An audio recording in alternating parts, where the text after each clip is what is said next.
Meus irmãos, a paz do Senhor. Feche seus olhos, vamos ter uma palavra de oração. Rapaz, você que está aí na ponta, foi que nós conversamos com você, né? Que benção. Deus abençoe sua vida, tá? Em nome de Jesus. Deus tem poder de escrever uma história nova para você e a sua casa, em nome de Jesus. Feche seus olhos, teclado aí, me ajuda, Júnior, eu sei que é cansativo. Pai, mais uma vez nós te louvamos, nós queremos ouvir a Tua voz através da Tua palavra, por isso nós pedimos em nome de Jesus, fala com cada um de nós, que sejamos transformados, santificados, e ao final desse encontro com a Tua palavra, sejamos mais parecidos com Jesus. Nós damos toda a glória ao Teu nome, em nome de Jesus, amém. Tome seu assento, amém. Eu não vou ler uma palavra inicial, mas nós visitaremos alguns textos bíblicos nessa noite. Alguns textos bíblicos.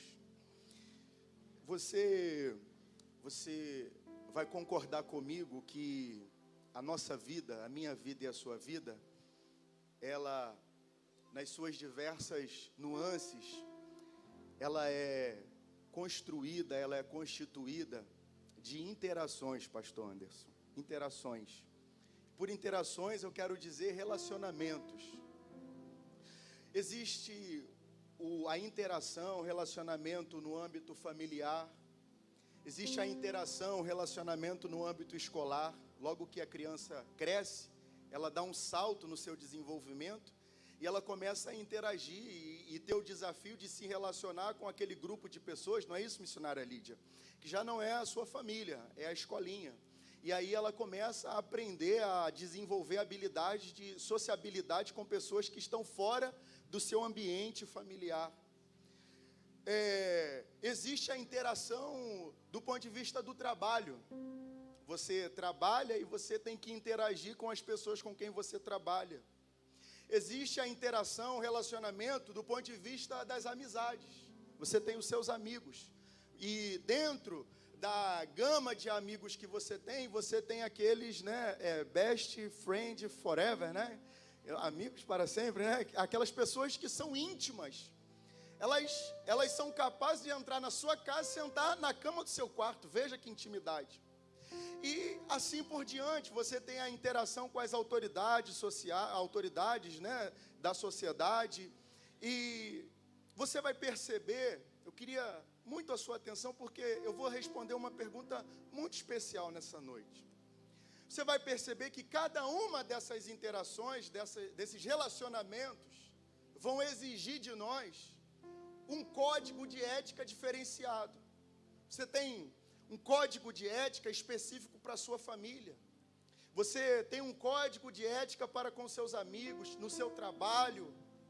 Você vai perceber que cada aspecto dessas interações vão exigir aquilo que nós podemos dizer que é uma etiqueta. Você tem uma etiqueta, você tem uma cartilha, missionária Perla, para tratar com a sua família, com seus amigos, com seus colegas, o pessoal da pelada dia de sexta-feira, dia de sábado, para tratar com seus amigos, seus colegas de trabalho, para tratar com aquela pessoa que todo dia está no ponto com você no mesmo horário, acabou que você fez um amigo do ponto, é um amigo do ponto. Você não sabe muito bem quem ele não sabe seu nome, você não sabe o nome dele, mas cada uma dessas pessoas você vai estabelecer, você tem e ela tem para com você um código ético, você tem uma cartilha, você tem uma etiqueta diferenciada, sim ou não? A família, o âmbito familiar vai exigir de mim um nível de habilidade, de capacidade, de conhecimento, de sabedoria para lidar com a Marli, para lidar com a Isabela, com o Natan, para lidar com os meus tios, meus primos, meu pai, minha mãe, e assim sucessivamente. Então, cada aspecto desse conjunto de interações, né, de relacionamentos, vai exigir da gente, sim ou não? Sim. Você reparou que às vezes você está muito bem lá nas suas amizades, querido irmão Leonardo, mas você está com um problema no seu casamento. Por quê? Aquilo que você aplica à sua amizade não se aplica, não vai resolver os desafios do seu casamento. Estão comigo? Estão comigo? Agora, se você for um ouvinte atento, irmão André, flamenguista, deu sorte ontem, né?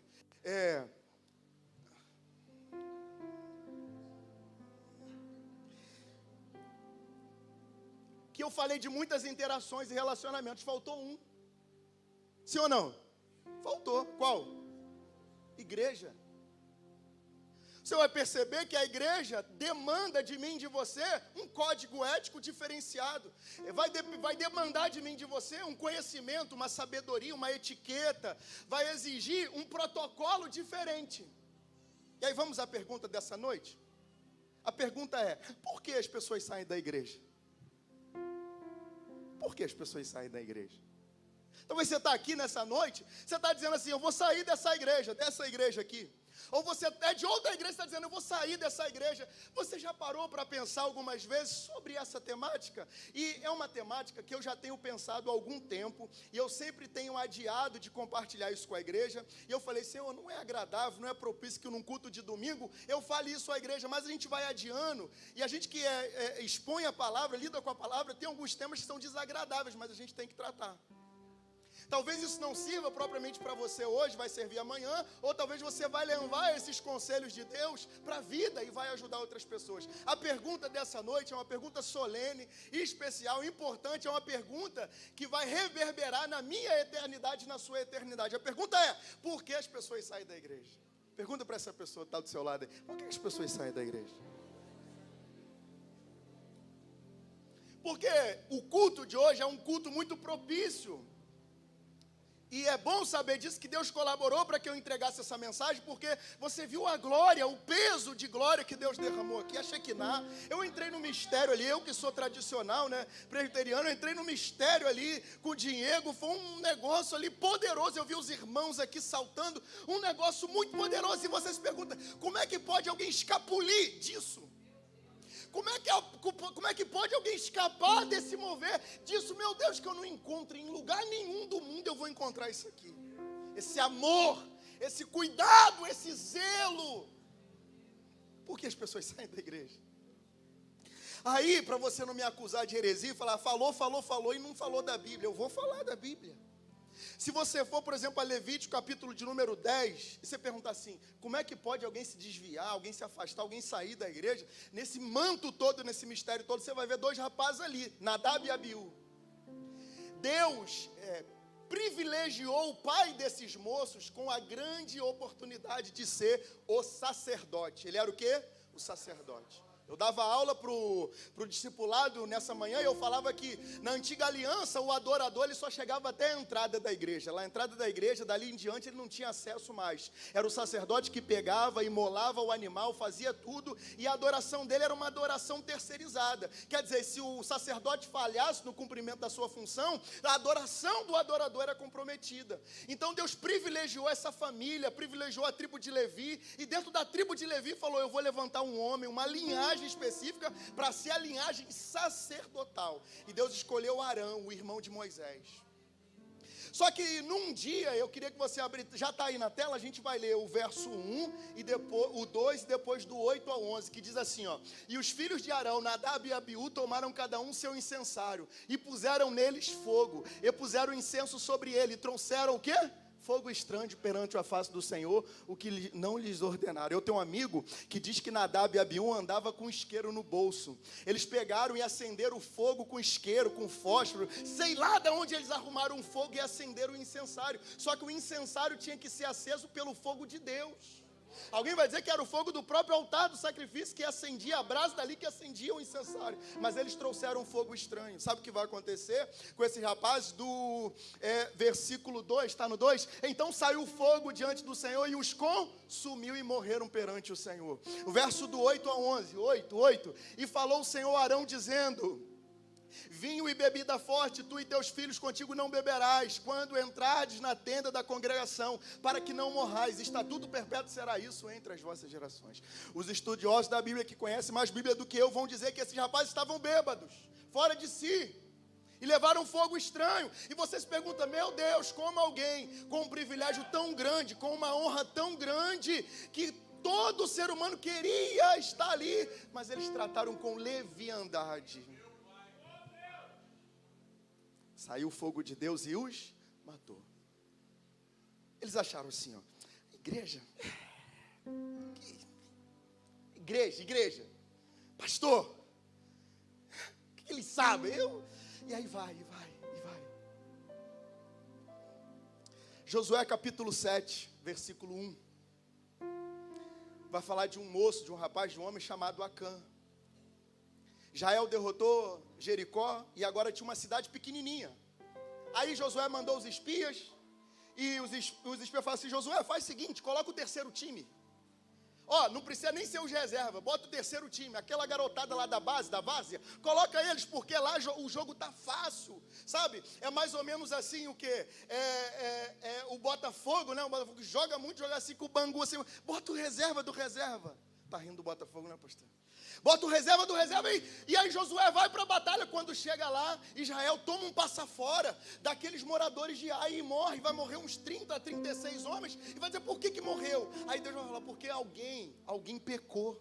Acã viu uma capa babilônica, viu algumas moedas de prata, uma cunha de ouro, pegou, escondeu. E sabe qual é o fim de Acã? Acã vai morrer por causa do pecado. Estou estabelecendo uma base teológica aqui, eu estou estabelecendo argumentos bíblicos para você entender que igreja é coisa séria. Você vai ver em Juízes capítulo 13, 14, 15 e 16,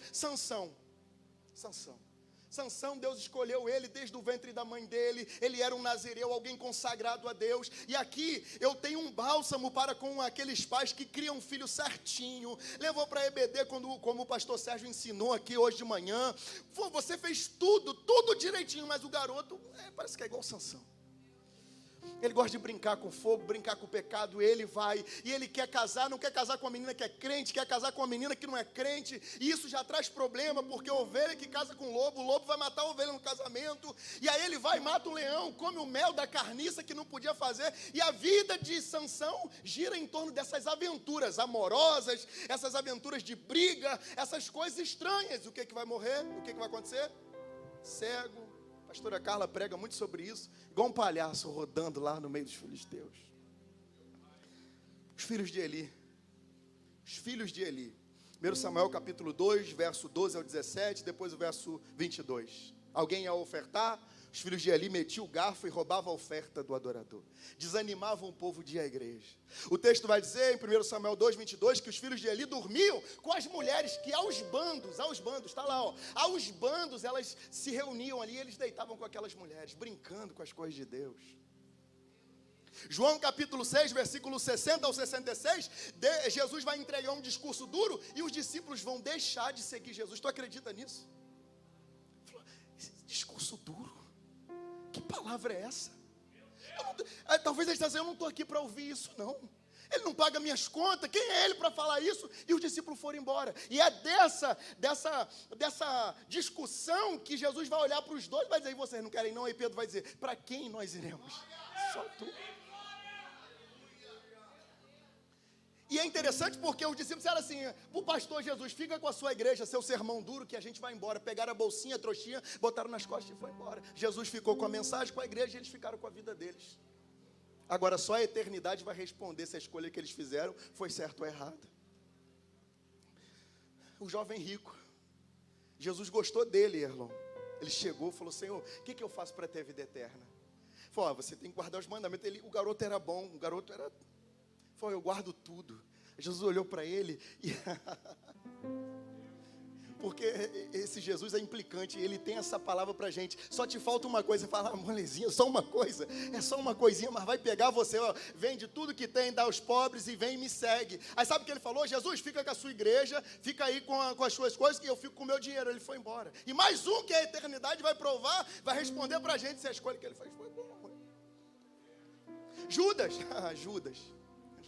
Andou com Jesus, fez parte da escola, irmã Rosângela, da escola seleta de Jesus, expulsou demônio igual aos outros, ele era tesoureiro de Jesus, ele cuidava da bolsa, mas você sabe o final de Judas, né? E Demas, 2 Timóteo capítulo 4, versículo 10, Paulo vai dizer assim, Demas me abandonou, por quê? Porque ele amou o mundo presente. Agora imagine você andar com Paulo, meu amigo, você andar com Paulo, não, eu estou falando o apóstolo Paulo, você andar com o apóstolo Paulo. O homem que foi arrebatado ao terceiro céu. Quantas coisas Demas ouviu, quantas coisas Demas aprendeu, quanta unção ele recebeu através do ministério de Paulo, porque a unção que está no altar, ela acaba respingando e tocando a nossa vida também.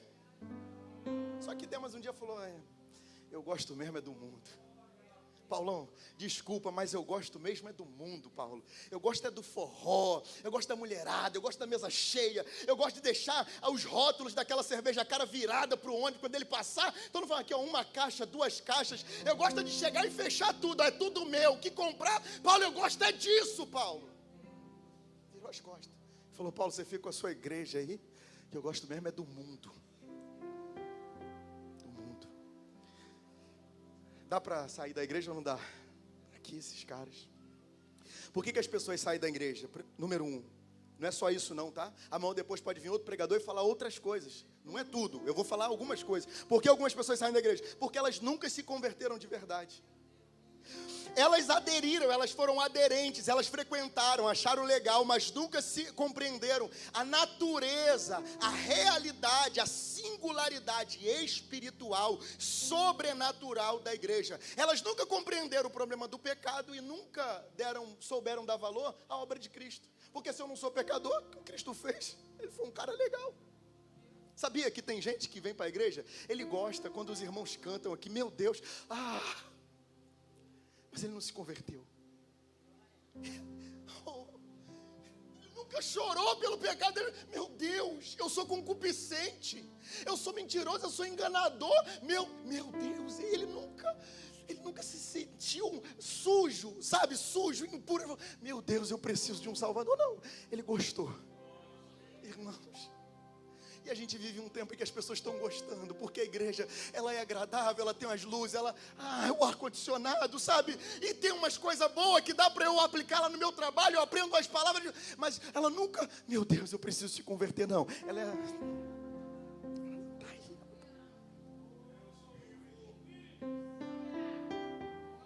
Uma pergunta para você fazer e responder de si para si mesmo. Eu sou um convertido ou um aderido, né? Um aderente. Eu me converti ou eu achei legal? Estou aqui. Eu conheço o senhor Rimaldo, que ele falou assim, taxista a vida toda, quando veio aquele problema do colo, o carro dele quebrou, ele viu, a vida dele foi transformada e tal, e foi amassando, e os irmãos evangelizavam ele, até que um dia ele se converteu, e ele falou para mim, Júlio, eu passei 2 anos indo para a igreja. Eu entrava na igreja, o pessoal falava, mas eu entendia assim, eu saía da igreja e não tinha entendido nada. 2 anos eu ia para a igreja, e ouvia, mas aquilo, meu Deus, eu não estou entendendo nada. Daí a importância da gente orar para que aconteça com as pessoas que vêm à igreja aquilo que aconteceu com Lídia lá em Atos capítulo 16. Deus iluminou o entendimento dela para que ela entendesse a mensagem de Paulo, porque senão a pessoa entra e sai, entra e sai, entra e sai e nunca se converte. Os historiadores vão dizer que aqueles que se convertiam, aceitavam Jesus, confessavam Jesus durante as ministrações de Charles Finney, eles ficavam firmes, não se desviavam. Vinha um evangelista, pregava e um montão aceitava Jesus. Na outra semana estava todo mundo desviado. E vinha Charles Finney. E primeiro viu o pai Nash, né, o Abel Nash, e orava por ele 1 semana preparando o ambiente. Depois chegava o Charles Finney, 2 dias de jejum, cheio da glória, pingando azeite, pregava. E quem aceitava Jesus não se desviava.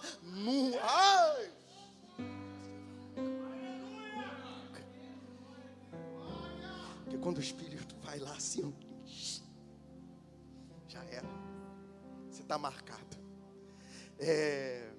Martin Lloyd Jones, que o pastor Sérgio está lendo o livro dele, vai dizer que o desviado é aquele que pelo seu relacionamento que ele teve com Deus, ele nunca vai aproveitar bem nada desse mundo. Alguém que foi marcado, alguém que pisou no santo dos santos, você pode até ir, mas toda vez você lembra do culto de Santa Ceia, ou daquelas visitações, aquela brisa, aquele vento, igual eu fico lá na sala da minha casa, sentado no sofá que tem perto da janela, e de repente bate aquele vento assim, eu olho para a Mari e começo a chorar, e ela fala, Júlio, por que você está chorando? Porque esse vento que eu senti no dia tal no monte, foi isso aqui, essa brisa, e eu começo a chorar no sofazinho, velho ali da minha casa, porque vem a brisa, e a minha mente me leva lá, aquele dia que eu estava no monte. É isso aí, línguas estranhas, mistério, fogo, poder,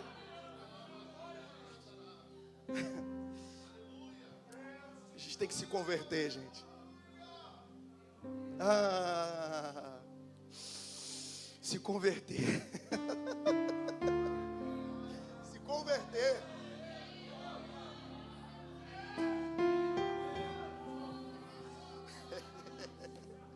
Se converter.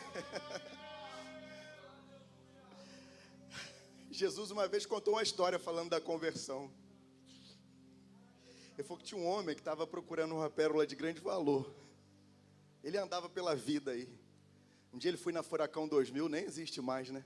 Outro dia ele foi, ele andava, nunca achava. Um dia ele achou um terreno. Lá no terreno tinha uma pérola. Jesus falou que esse homem ficou tão empolgado que ele foi lá e vendeu tudo. Tudo. E ele comprou a pérola de grande valor. Essa pérola é o Evangelho. Porque o Evangelho ele não exige da gente que a gente renuncie tudo, mas ele exige que a gente esteja disposto a renunciar tudo por ele. Aí a Frida Vringen vai cantar assim, ó: já achei uma flor preciosa. Por que saem da igreja? Nunca se converteram. Ponto 2, por que as pessoas saem da igreja? Porque elas não querem obedecer. A verdade é essa.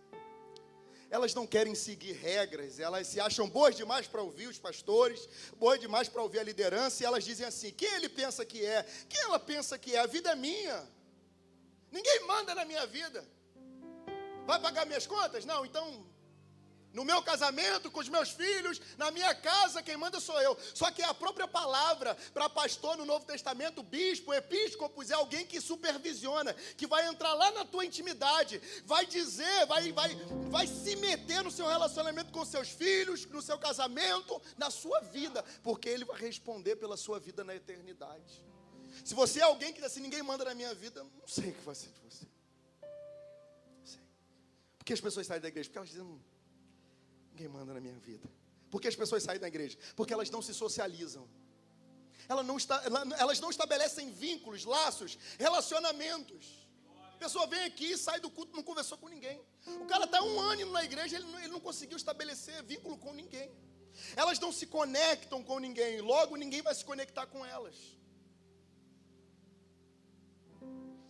E quando a gente não se conecta com ninguém, sabe o que acontece? Olha para cá. A gente começa a pensar mal. O irmão Elvis está aí não, né? Mas ele é brincalhão, posso citar ele. Quando eu cheguei aqui na igreja, vários irmãos tiveram essa experiência. O Elvis fica assim, ó.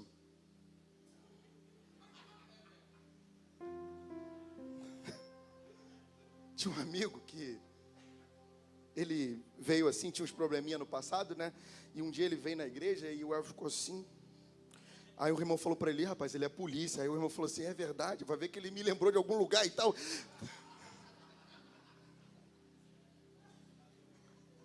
Se eu nunca tivesse amizade com o Elvis, eu ia falar assim: meu Deus, o Elvis é bravo, né? Aí eu cheguei perto do Elvis. Meu Deus, dá para ficar sério perto do Elvis?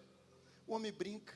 Quando você não se conecta, não cria relacionamento, você pensa que todo mundo está pensando mal de você. Ó, o irmão está olhando para o meu paletó que está com o desalinhado aqui. Ó, a irmã está olhando o meu cabelo. Ó lá, o pastor que não sei. Ninguém, pelo amor de Deus. O Augusto Cury vai dizer que a mente mente. Aí quando você pega amizade, você vai: meu Deus, não era nada disso, a igreja não era de rico, era tudo coisa da minha cabeça, o pessoal é legal, é igual eu. Mas a gente não se conecta, e a gente pensa assim: meu Deus, Misael está pensando mal de mim, o irmão lá. Olha lá, eu desafinei, tem alguém aí, ele é cantor, parece que ele é cantor lá, o pregador está me criticando a minha mensagem. Não é nada disso. Quando você pega amizade, você percebe que... Por que as pessoas saem da igreja? Porque elas não criam relacionamento. Você quer ficar na igreja, seja aqui ou na igreja que você congrega, crie relacionamento com as pessoas. Na igreja, você tem ali o seu grupinho, tem o seu grupinho ali. Ali o pessoal, você defende ele, eles te defendem e tal, e ali é o teu grupo. É o teu grupo. Você tem que criar esses vínculos. As irmãs, pega uma irmã, minha amiga, quando eu cheguei aqui na igreja, Deus falou assim: se aproxima dele, pastor Sérgio. Pastor Sérgio meio assim, né? Eu falei: meu Deus, ele está meio assim. 2016, pastor. Mas Deus falou: chega perto dele. Eu cheguei perto dele. Meu Deus, como esse homem me abençoou. Já me deu cesta básica no momento mais difícil da minha vida. Me ajudou em oração. Pastor Sérgio, eu tenho uma dívida tão grande com o senhor. Abri a minha empresa através do senhor. Quanto dinheiro, Marley, a gente já ganhou através da vida do pastor Sérgio, através do pastor. Agora imagina se eu ficar assim, meio estranho, né? Marrento, né? Meio... Não, cheguei perto, venci, meu amigo, meu camarada, luta as minhas guerras, está comigo. Então você tem que criar. Você é adolescente, você é jovem, você que está assistindo pela internet, você está numa igreja, você tem que criar amizade, meu amigo. Amizade. Por que as pessoas saem da igreja? Quem não se envolve, não se desenvolve. Não, ela está ali, sabe? Não, irmão, não dá para mim. Não participe nada, não está em nada. Amigo, não tem o que fazer por você. Porque as pessoas sabem, porque elas não esperam o tempo da adaptação. Assim como numa escola, numa faculdade, num curso, num trabalho, num bairro, na igreja, tudo tem um tempo de ambientação. Eu sou vendedor, às vezes eu vou visitar a empresa e tem aquilo que eles chamam de ambientação, né? Que isso é um funcionário novo, ele vai em todos os setores, aí o pessoal fala o apelido do fulano de tal, esse é o operador da máquina aqui, é o tal fulano de tal, esse aqui é o bigodinho e tal, e ele vai e passa pela fábrica toda, no final daquele tour, ele está ambientado e ele já mirou umas 3 pessoas que dá para ele fazer a panelinha dele ali, ambientação. As pessoas não esperam isso, então elas chegam na igreja e elas acham que amanhã ou depois a igreja vai ser. Aí passa o tempo e ela não espera esse tempo da acomodação. Você está num bairro, você entra no bairro, você acha todo mundo feio, né? Assim, quando a gente vai morar no bairro, nossa, o pessoal feio desse bairro, né? Eu vou ficar feio também. Aí você passa, depois você vai, meu Deus, o pessoal não é feio, é bonito. Você não faz isso, você muda para um bairro, vou sair daqui, o pessoal é muito feio. Não, você não vai fazer isso, você fica lá. Agora na igreja, não, esse pessoal é muito esquisito, vou sair daqui. Não espera o tempo da ambientação. Você entra na escola, quem mudou de escola, eu estudei em umas 6 escolas. 6 escolas. Cada escola, eu posso até me candidatar em Japeri lá, porque eu conheço de gente. Cada escola que eu entrava, tinha um tempo de ambientação. Né? Não tinha bullying naquela época, era mais fácil, né? A gente vencia. O cara dava um apelido, dava outro para ele e acabou aquilo ali.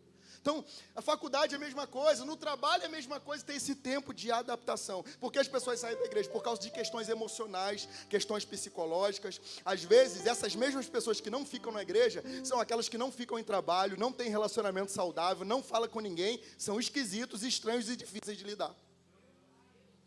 O seu problema não é que você tem problema com a igreja, é que você tem problema com tudo. Você não tem amigos, você tem dificuldade de relacionamento, você tem problema com todas as esferas. E aí isso vai afetar também o quê? A igreja. Existe uma coisa na psicologia, me permita dar uma de intrusão, que se chama autocrítica, ou não é? Autocrítica. É isso que eu estou pensando, é assim mesmo? E aí você vai se criticando, não, tem que mudar isso aqui. Isso é coisa da minha cabeça. Então, essas questões emocionais, psicológicas, quando eu vim para cá, vou dar uma experiência, vim para cá, aí me deu uma saudade da antiga igreja. Um dia a gente foi lá, eu e Marley, quando chegou lá, a gente ficou meio assim. Aí quando chegou em casa à noite, estava no boletim para eu pregar. Eu falei, meu Deus está me chamando para uma coisa, mas o medo e a questão psicológica, a saudade, sabe? Lá estava mais fácil, lá já ia no automático e tal. A gente fala, vou voltar, vou sair. Não, o desafio é grande, toda crise gera essa insegurança. Você está aqui, eu vou sair da DVIP. Calma, isso não é coisa da tua cabeça. Vou sair da outra igreja, isso não é coisa da tua cabeça, psicológica, emocional. Calma. Faz assim, ó. Respira, calma. Dê tempo ao tempo, deixa Deus agir. Deus criou o universo todo em 7 dias. Calma. Por que as pessoas saem da igreja? Porque elas querem que a igreja seja sempre do jeito delas. Tudo tem que ser do jeito delas. Do jeito que elas querem. Se não for do jeito que elas querem, não adianta. O pastor pintou essa igreja, sacou por quê? Nem consultou os membros, não teve votação, não teve assembleia. E aí eu tenho uma tia, minha família é muito engraçada, missionária Silviane, porque na minha família eu tenho presbiteriano, tenho igreja preta, eu tenho alguém que se batizou na mundial e depois foi para presbiteriano, eu tenho assembleiano, raiz, eu tenho uma mistura. Aí um dia eu estava conversando com um familiar meu que é da igreja preta, quando ele se levantou, sentou o outro da presbiteriana e falou, isso aí não é de Deus não, e tal, aquela coisa toda. Eu falei, calma, não é assim. Aí um dia um veio e falou assim, ó, Deus não pode consagrar, obreira que não sei o que lá. Eu fui lá no original, é bom você conhecer a Bíblia, falei, ó, aqui está escrito assim e tal. Irmão, tem discussão teológica para... As pessoas querem mudar a igreja. E eu tenho uma tia, que ela é da igreja batista, né? Dessa igreja batista bem moderna. E aí foi uma irmãzinha da Assembleia de Deus, chegou lá e queria mudar tudo. Não vai. O melhor modelo de igreja batista é o modelo de igreja batista. O melhor modelo de Assembleia de Deus é o modelo da Assembleia de Deus. Não adianta a Assembleia de Deus ser batista, nem a batista. Não vai funcionar. A pessoa quer mudar tudo. Aí engraçado que no trabalho ninguém quer mudar, né? Fala, a partir de agora, tira essa máquina daqui, bota ali, você não é gerente mais não, vai ser aquele ali e tal. Não é assim, né? Pia fininho, né? Depois já conhece todas as leis trabalhistas, né? Com 1 mês ele já sabe tudo. Isso aqui, hora extra, tem que pagar tanto, ó, não deixou 10 minutos depois. Ó, tem isso aqui. As pessoas querem mudar a igreja. Por que as pessoas saem da igreja? Por causa da ação espiritual. Existe uma ação. Você acha que o diabo quer que você esteja aqui? Não. Todo culto que você diz, eu vou para a igreja, o diabo ele vai inventar as mais absurdas coisas para que você não chegue na igreja. Você vai brigar com seu esposo, o filho vai chorar, vai dar problema. Igual já aconteceu de furar 2 pneus do meu carro, de dar cada coisa. Meu Deus, porque o diabo não quer que eu chegue na igreja.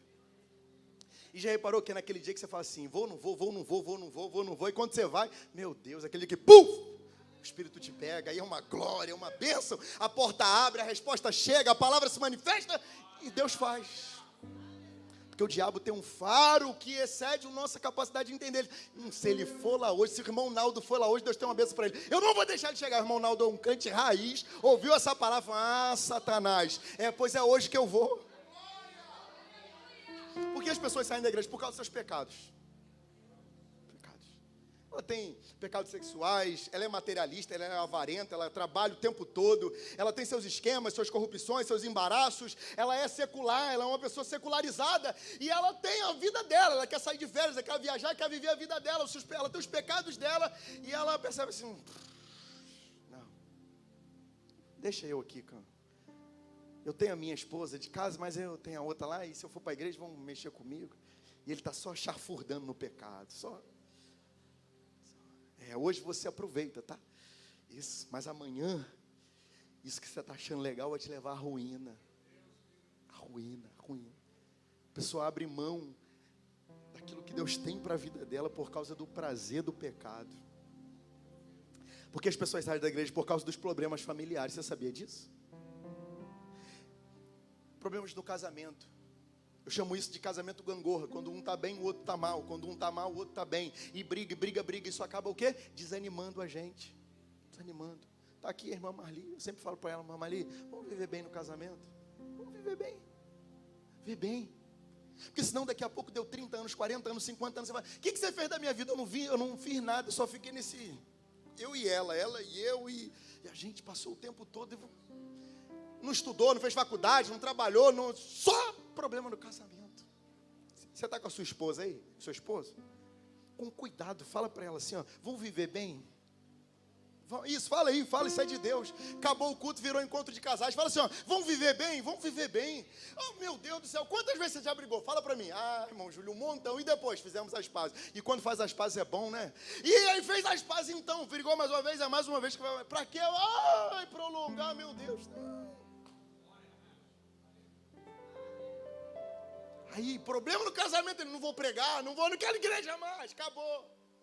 Meu amigo, passou 30 anos da tua vida e tu não fez nada. Porque a pessoa quando está em crise no casamento, mal no casamento, não tem cabeça para estudar, ela não tem cabeça para trabalhar, ela não consegue fazer mais nada porque você está embaraçado no teu casamento. Por que as pessoas saem da igreja? Porque elas não querem assumir responsabilidade pela sua vida espiritual. Para essas pessoas, a igreja nunca ajuda elas o suficiente. Elas sempre saem falando mal da igreja. É o tipo de crente que precisa de muleta espiritual. Eu cheguei aqui, ninguém ora por mim, ninguém me ajudou, ninguém me socorreu, ninguém coisa. Mas lembra que eu falei que se tu não tiver vínculo, se tu não tiver amizade, se tu não falar, se tu não abrir a boca, ninguém aqui tem bola de cristal, a gente não vai saber, você tem que falar. Aí elas saem falando mal da igreja, saem por aí, e estão aí na internet, estão por aí falando mal de todo mundo. Mas tem uma coisa, um ditado muito antigo que diz, quando você acha que o defeito está em todo mundo, o defeito está em você. Por que as pessoas saem da igreja? Porque às vezes tem uma obra com ela e outra igreja, ou devido à distância, trabalho, etc. Acontece isso, sabia? Você teve uma promoção, um trabalho, você se mudou para a Bahia, não dá para você ficar aqui. Ou Deus tem um mistério com você em outra igreja, ou Deus tem um mistério com você de outra igreja nessa igreja. E aí esses movimentos espirituais, essas coisas vão acontecendo. Mas aí eu quero trazer uma palavra do pastor Cote. O pastor Sérgio me indicou ele, eu fui ouvir ele, e ele falou uma coisa interessante, é nesse ponto que eu encerro a mensagem. Toda separação, toda emancipação, ela deve ser feita em honra. Você vai sair daqui? Sai em honra. Converse com os pastores, converse com a igreja. Você sai daqui, mas a porta vai estar aberta para você. Essa igreja sempre vai te honrar. Você vai poder voltar a pisar nesse altar e pregar. Não sai estranho não sai mal não. Você vai sair dessa igreja onde você está, você tem que sair bem, você tem que sair em honra, honrando teus pastores, honrando essa igreja e se mudando para cá. E agora eu vou falar algo como se o pastor Leomar não estivesse aqui. Amém? Como se o pastor Eliomar não estivesse aqui. Existe uma coisa chamada ciúme pastoral. Você sabia disso? Deus deu aos pastores um sentimento de propriedade sobre as ovelhas. Você sabia quando está mal? Isso afeta. Tem dia que os pastores, todo pastor, tem que falar assim, o pastor para a esposa, né? E a esposa, bem, não vamos levar isso para a cama não, para o quarto não. Você acha que não? Mas essa crise com teu filho, no teu casamento, crise financeira, desemprego, essa enfermidade que está te assolando, assola o pastor. O nosso pastor e os pastores, porque Deus, irmãos, tem algo especial que Deus deu ao pastor, que é uma conexão, uma ligação, algo que difere o pastor, naturalmente ele vai ter um ciúme de mim, de você. Aí o cara sai da igreja e fica assim, tô aqui é bom. Não larga. Não, calma. Para que isso? Saiu, sai em honra, respeitando o quê? Você nunca esqueça essa palavra, esse ciúme pastoral que é natural, porque os pastores sempre vão ter esse senso de propriedade, minha ovelha. Então saiu daqui, foi para outra, saiu da outra, veio para cá. Não precisa, sabe? Não, olha lá. Para quê? Oi, pastor? Provocar para quê? Eu tinha uma irmã, eu acabo aqui, que eu ia para Teixeiras com ela viajar para obra missionária, e ela era ali da Assembleia, numa igreja ali em Nova Iguaçu, e ela falava que o pastor dela falava assim, para lá para quê? Tá morrendo ainda, quer ir para lá e tal, viajar. E ela falou assim, irmão Júlio, é ciúme pastoral, é normal. Aí requer de nós o quê? Faz assim, ó, feeling, habilidade, tato. Você vai lá, vai, não precisa ser. Fui lá, fui uma bênção, vem para cá, se movi nesse universo da igreja e tal, sem provocar ninguém, sem indicar ninguém. Você recebe essa palavra em nome de Jesus? Então a partir de hoje, você não tem desculpa para sair da igreja todo desembestado, todo desorientado, todo desconcertado, todo bagunçado e atrapalhar a tua vida. Você recebeu uma palavra, você vai aplicá-la na tua vida, vai levar ela para outras pessoas e vai ser uma bênção. Senhor, nós te louvamos, nós te agradecemos por tudo que o Senhor falou nessa noite. Nos ajuda, Senhor, a não esquecer essa palavra. Nos ajuda a remoer essa palavra, meditar nessa palavra, pensar nessa palavra, levar essa palavra para os nossos familiares, levar essa palavra para o nosso trabalho, levar essa palavra para a vida e compartilhar ela com outras pessoas, Senhor. Nós glorificamos o Teu nome pela Tua palavra, em nome de Jesus. Aplauda o Senhor e eu agradeço a oportunidade. Porque você saiu da igreja, que mal que Deus te fez, largando tudo e indo embora.